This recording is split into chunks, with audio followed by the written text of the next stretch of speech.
What you doing, dude? You're gonna mess around and fall down. Patrick. No, it's fine. Go get the stool.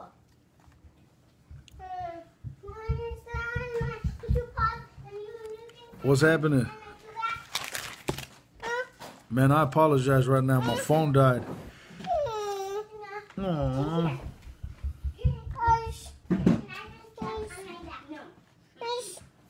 Sam Harvey, man, what's happening? Bobby Phoenix.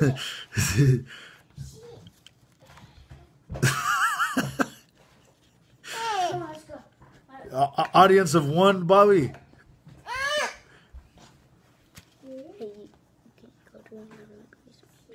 Yeah, I'll go do it in the room. Let me bring my charger with me, though. All right, give me a second. Hey, take your brother with you, baby girl.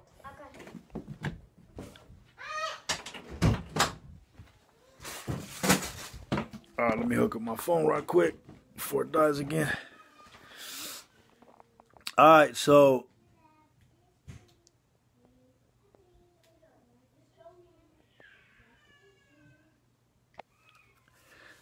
I'm just gonna give it a few more seconds so whoever's gonna log on can jump on. But let's see here.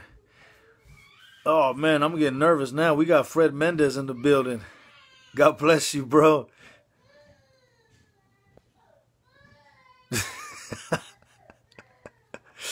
I love you, Fred. Melissa Nardi, God bless you, sis. Judy Chavez, God bless you. All right, so I'm just going to give it a few more seconds, let people log on, and then I just want to share a little something with you guys. Robert Avila, God bless you, bro.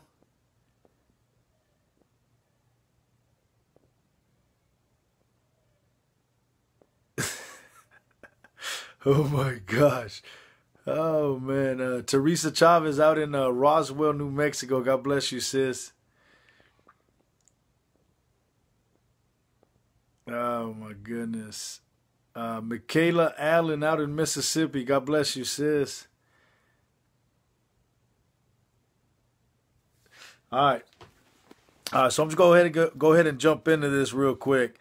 Like I said, if you guys want to go read it for yourself, you can read the story, get the little backdrop of everything that's been going on.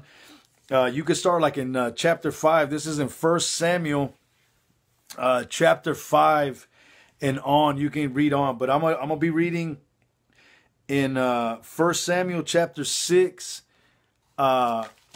verse 6. And this one line right here is what just stuck out to me, okay? Let me see here. Let me back up a little bit just so we can get a little bit of a backdrop.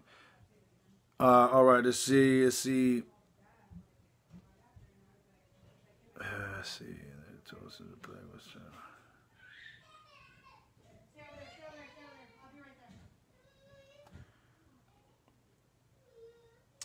All right, I'm just going to back up. I'm going to start in chapter 6, verse 1, just so we can get a little bit of a backdrop, all right? This is 1 Samuel chapter 6, verse 1. We're going to start it off right there. And this right here, the Israelite army just went to war with the Philistines, and the Philistines took the Ark of the Covenant. So, all right, here we go. It starts off, let's see, 1 Samuel chapter 6, verse 1. It says, the Ark of the Lord remained in Philistine territory 7 months in all. Then the Philistines called in their priests and diviners and asked them, what should we do about the Ark of the Lord? Tell us how to return it to its own country. Send the Ark of God of Israel back with a gift. They were told. Send a guilt offering so that the plague will stop. Then, if you are healed, you will know it was the hand that caused the plague. What sort of guilt offering should we send? They asked. And they were told, since the plague has struck both you and your 5 rulers, make 5 gold tumors and 5 gold rats, just like those that have ravaged your land. Make these things to show honor to God of Israel. Perhaps then he will stop afflicting you, your gods, and your land. Now check this out right here. This is the verse that, the one that hit me today. And I want to share it with you guys, and hopefully it'll help you guys in whatever it is that you're going through, okay? Verse 6 says, don't be stubborn and rebellious as Pharaoh and the Egyptians were. By the time God was finished with them, they were eager to let Israel go. Now, I'll let you guys, if you guys want to go ahead and read that, I mean, you can start like in chapter 5 and read all the way chapter 5 and 6. But that verse right there, okay? Let me just go ahead and just break it down for you guys a little bit. Let me read that to you one more time.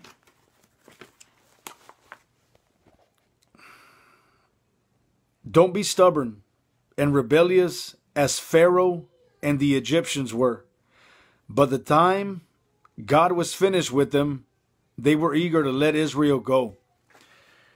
There are so many times where God asks us, okay? God sent Moses to tell Pharaoh to let his people go. And the Bible says that Pharaoh hardened his heart and refused to let God's people go. He refused to let go of what God was asking him to let go of. There are so many times that God asks us to let go of certain things in our lives, and we do the opposite of what he asks us to do. We allow our heart to get hardened and refuse to let go of the things that God asks us to let go of. Man, listen, I don't know if this is speaking to anybody right now, but it hit me hard because I know that there's certain things in my life that I got to let go of. One of the main things is pride. Okay? I still have some pride that I'm holding on to, and I got to let go of. Any type of pride that is in your heart, believe me, it's going to make this walk a lot more difficult than what it has to be. It's going to make forgiving others a lot more difficult than what it has to be.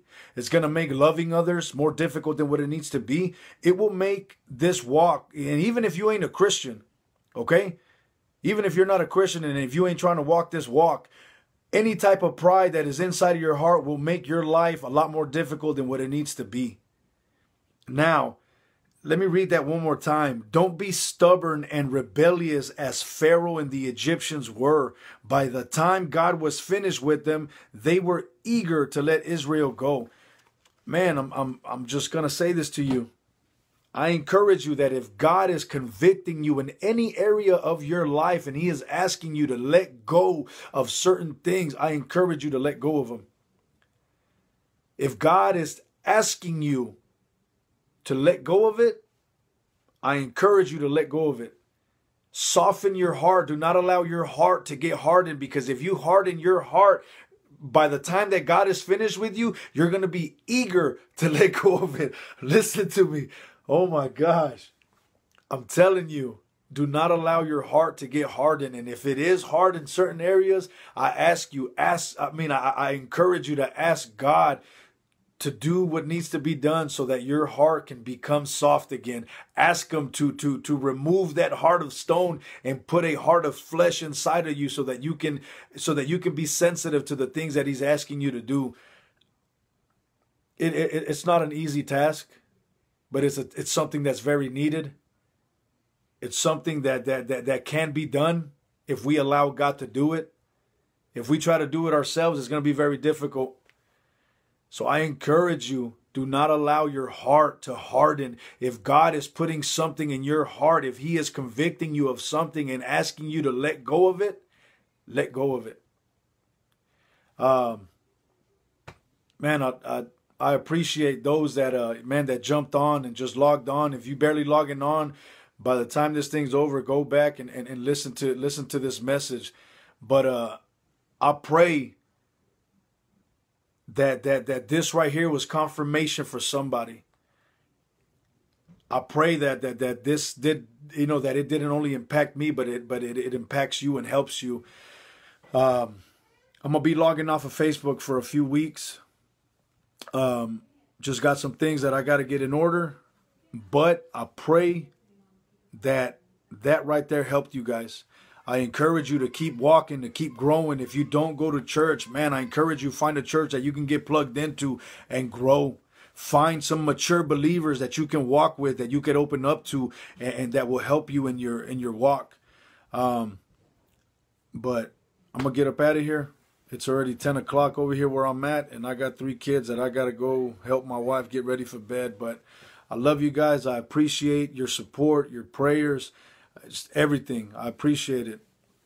Bobby Phoenix, I love you, bro. Salute to you. Wall Drop, God bless you, bro. Elena Frias, God bless you. Man, I love you guys. I will be back on here in a few weeks. But if you got my number, Eric Sia, feel free to use it. Call me. As far as the messages goes, if anybody's got any questions, if you guys do private message me, my wife will be in charge of that. She will be handling that. So if you guys got any questions or anything, she will be the one handling all of that. But man, I love you guys. I am out of here. God bless you guys.